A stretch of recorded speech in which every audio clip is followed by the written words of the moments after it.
중국 극초음속 미사일 DF-17의 위협. 하지만 2030년대 대한민국도 극초음속 미사일 보유국이 된다? KKMD 222화 원자력 잠수함과 별 차이 없는 리튬 전지 잠수함, 일본 최신형 타이게이급대 대한민국 KSS 3편 마무리 부분에서 부스트 글라이더 방식의 극초음속 탄도미사일과 극초음속 순항미사일에 대한 설명을 짧게나마 드렸습니다. 보통 마하 1, 시속 1000km 내외의 속도를 내는 미사일을 아음속 미사일이라고 부르고 마하 1에서 마하 5, 시속 1000km에서 5000km의 속도를 내는 미사일을 초음속 미사일이라고 부릅니다. 마하 5의 속도에 근접하는 미사일만 되어도 방어하는 측에서는 상당한 부담을 느낄 수밖에 없는데요. 미사일의 접근을 탐지하고 요격하기까지 필요한 절대 시간이 부족해지기 때문입니다. 마지막으로 마하 5 이상, 시속 5000km 이상의 속도를 내는 미사일을 극초음속 하이퍼소닉 미사일이라고 부르는데요. 어느 정도의 속도인가 하면 미국 서쪽 끝에 있는 로스앤젤레스에서 동쪽 끝부분에 있는 뉴욕까지를 8분 만에 주파할 수 있는 속도입니다. 중국과 러시아에서 발사한다면 워싱턴까지 23분 정도 걸리는 속도이며 서울에서 일본 도쿄를 1분 30초, 베이징까지 1분 안에 날아갈 수 있는 속도입니다. 설사 탐지를 한다고 해도 반응할 시간이 없다는 뜻이죠. 게다가 이 극초음속 미사일들은 일반적인 탄도미사일보다 훨씬 낮은 고도 60km에서 30km에서 움직이기 때문에 탐지하기가 어렵고 설사 탐지가 되어도 기동 중 방향을 마음대로 제어할 수 있어 요격하기도 어렵습니다. 최악인 부분은 명중률마저 높아서 중국의 대표적인 극초음속 미사일인 둥펑17, DF-17의 경우 원형 공산 오차가 불과 수미터에 불과하다는 것입니다. 이를 달리 설명하면 발사된 미사일의 절반 이상이 목표물에서 2-3m 정도 떨어진 범위 안에 탄착된다는 뜻입니다. 토마호크 순항 미사일의 CEP가 10m 정도이고 대륙간 탄도미사일인 미니맨3의 경우 CEP가 120m 정도라고 하니 불과 2-3m에 불과한 극초음속 미사일의 CEP가 얼마나 높은 정확도인지를 알 수 있습니다. 중국이 개발한 극초음속 활공체 DF-17에 대해 미국 언론이 어떤 태도를 지니고 있는지를 2020년 11월 17일에 게재된 미 국방전문 매체 내셔널 인터레스트의 기사를 통해 살펴본 후 두 가지 종류의 극초음속 미사일, 극초음속 부스트 글라이더 무기체계와 극초음속 순항 미사일의 차이를 알아보고 대한민국은 이 극초음속 무기 개발에 대해 어떤 계획을 가지고 있는지를 인터넷과 군사 전문지 등을 통해 함께 알아보도록 하겠습니다. 기사 원문은 노란색 글자로 표시됩니다. 중국 최초의 극초음속 무기체계인 둥펑17, DF-17은 최근 몇 년간 중국 인민해방군이 개발한 군사용 미사일 일람표에 추가된 가장 중요한 무기체계 중 하나로 등장했다. DF-17 개발 계획이 2013년에 처음으로 발표된 이후 적어도 9번의 시험 발사를 거쳤고 2019년 중국 건국 70주년 기념 열병식에서 그 첫 선을 보이면서 마침내 정식으로 도입되었다. DF-17은 DFGF 극초음속 활공체 HGV에 탑재된 중거리 탄도미사일이다. 이 미사일은 최대 2500km의 사정거리를 자랑하는 것으로 알려져 있으며 이동식 발사대로 배치된다. 2017년 미 정보당국은 정보원이 전하는 바에 따르면 1년의 현장 실험에서 중국의 DF-17이 목표 타격 대상의 수미터 이내의 범위로 탄착하는 모습을 연달아 보여줬다며 이 장거리 극초음속 활공 미사일이 놀랄만한 정확성을 갖추고 있다고 발표했다. 중국 관영 매체들은 비록 DF-17이 재래식 탄두 탑재 전용으로 개발된 미사일이기는 하지만 중국 정부가 마음먹기에 따라 핵탄두를 장착시키는 것도 얼마든지 가능한 일이라는 사실을 강조했다.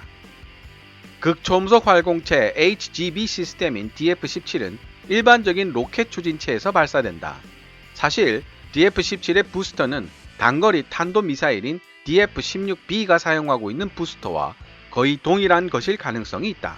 이 로켓 추진체에 의해 외기권에 근접하는 고도까지 올라간 DF-17은 목표물을 타격하기 위해 극초음속 활공체를 추진체에서 분리하여 사용한다. 극초음속 활공체가 지닌 엄청나게 빠른 속도와 낮은 비행 궤도 그리고 비행 도중 경로를 바꿀 수 있는 기동 능력은 기존의 많은 미사일 방어 시스템이 가진 약점을 파고들 수 있는 시나리오를 만들어낸과 동시에 이를 통해 스스로를 적의 정교한 미사일 방어망을 뚫을 수 있는 강력한 도구가 되도록 만들었다. 기존의 탄도미사일이 사용하는 지구 대기권 재도립체는 예측 가능한 궤도로 하강하는 반면 DF-17 미사일의 극초음속 활강체는 비행 경로를 도중에 변경할 수 있어 적의 미사일 방어 시설에 의한 탐지 및 추적 가능성을 극적으로 낮추는 것도 가능하다. 중국 관영 언론 황구15 글로벌 타임즈는 대한민국과 일본 그리고 미 해군 전투함에 배치되어 있는 사드, SM-3, 패트리엇 미사일 등으로 구성된 미국의 방공망은 DF-17을 결코 저지할 수 없을 것이라고 자랑했다. 모든 이들의 예상을 뒤엎고 황구15는 중국이 대만 군사시설을 목표로 DF-17을 배치할 필요는 없다고 주장하고 있다. 중국 인민해방군 로켓부대가 보유하고 있는 9세대 미사일만으로도 대만의 핵심 군사시설을 충분히 초토화시킬 수 있으며 대만은 이런 9세대 미사일을 요격할 능력조차 구비하지 못했다. 따라서 대만을 공격하는데 DF-17을 사용하는 것은 불필요한 자원 낭비일 뿐이라고 황구15는 중국 본토 군사 전문가들의 말을 인용하며 전했다. 오히려 그들은 DF-17을 대만이 아니라 미국의 지상 기반 군사시설과 항모 타격전단을 대상으로 하는 지역적 위협수단으로 사용해야 한다고 주장하고 있다. 최근에 공중 발사 방식의 DF-17 파생형 개발이 진행 중이라는 확인되지 않은 보도가 나왔다. 만약 이 보도가 사실이라면 그리고 만약 이 공중 발사 방식의 파생형이 지상 발사 버전과 같은 수준의 성능을 지니고 있다면 공중 발사형 DF-17은 괌 해군 기지처럼 멀리 떨어져 있는 미국의 공격 자산에 상당한 위협을 가할 수 있다. DF-17을 계기로 중국은 러시아와 함께 극초음속 미사일을 실전에 배치한 극소수 나라들 중 하나가 되었지만 현재 미국은 극초음속 미사일 분야에 있어 이들보다 뒤처져 있는 상황이다. 미국은 상응하는 방식으로 중국과 러시아를 견제할 수 있는 시스템을 가지고 있지 않으며 그들의 시스템에 대한 방어 수단도 가지고 있지 못한 상태입니다.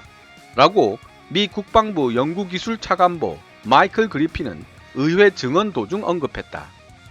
미군은 현재 다수의 극초음속 병기들을 개발하고 있는 중이다. 이 극초음속 병기들은 2020년대 초반에 실전에 도입되어 2020년대가 지나기 전에 완벽한 작전 성숙도에 이를 것으로 예상되고 있다.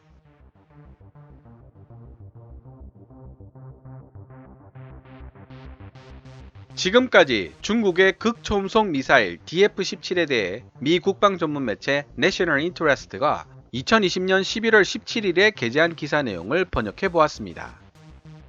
서두에서 말씀드린 대로 DF-17과 같은 종류의 극초음속 부스트 글라이더 무기 체계와 극초음속 순항 미사일의 차이부터 살펴보도록 하겠습니다.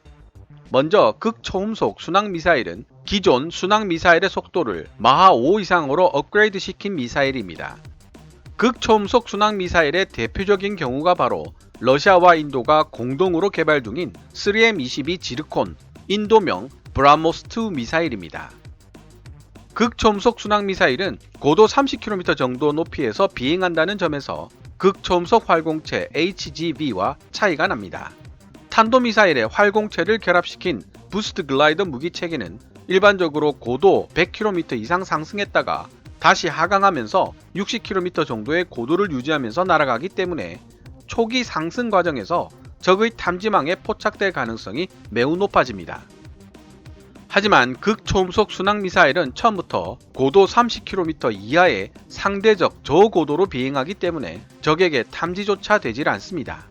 즉, 극초음속 부스트 글라이더 미사일인 중국의 DF-17의 경우 발사했다는 사실은 알 수 있지만 러시아의 지르콘 극초음속 순항 미사일의 경우에는 발사했다는 사실조차 알 수 없다는 뜻이죠.